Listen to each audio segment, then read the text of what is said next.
Anthony, thank you very much for coming. We just wanted to get your views on how can sports clubs and teams enhance game day experience, especially with the much more improved TV offering that is now basically competing at cannibalizing game day revenues.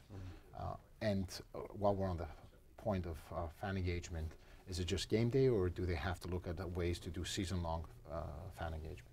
Okay, I think the answer is yes to both. I mean, so in a nutshell, when the experience at home becomes better than going to the game, then of course people are going to vote with their feet as they've got other demands on their time, be it other sports, family commitments, whatever keeps them occupied. So the connectivity issue becomes really important. If it's really important to you to be tweeting to your fellow cricket fans about the six that someone's hit, or your fellow football fans about the sending off, and you can't do that in a stadium, and that's important to you, well, people are going to start to stay at home, and for obvious reasons.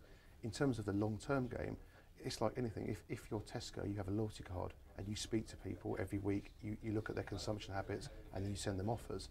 What rights holders have is they have content and they have rewards. So if you want to be people to go back, give them offers, give them tickets, give them behind the scenes, give them access to their money can't buy players if they come a number of times and they engage in different ways. And it's not just about the first team. It's, come along to a reserve game, go away, other ways that you can reward the club, and then the club rewards people in that way. But firstly, connectivity. You've got that at home, you need to figure out how you get that in the arena to drive loyalty there and protect audiences, and reward people, of course, like any other organisation would, over a 38-week season.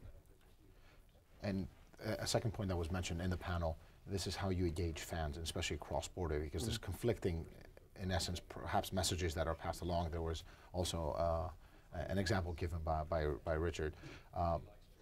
How easy is it to monetize, taking a step further than engagement, cross-border? So outside your border, especially when you can't put the product live in front of them other than a couple friendly matches or things that Manchester United and the rest of the EPL teams are doing these days. How easy is it, or how hard is it? What are the challenges that are facing? Well, firstly, you've got to know where they live. So you've got to throw something out there and say, we're here, come and engage with us. And I think the obvious platforms are Facebook and Twitter. You can host those, and then you identify they are. Then you go, actually, our footprint's quite big in North America. Then you go, what can we give those, and what can you put behind a paywall? The obvious routes are merchandise. So if you know where they are, you can then say to them, well, actually, here's an offer on kit exclusive to our North American followers on Twitter.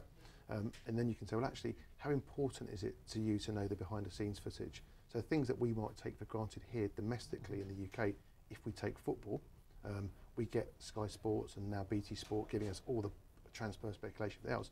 If those people don't know the history, and we can give them previously seen footage that sits with outside a broadcast deal, well, actually, that might go behind a paywall, and it might not be massive. Micropayments, 50 cents here, $1 here, 4 dirhams here, 4 euros over here. That's the way it's done.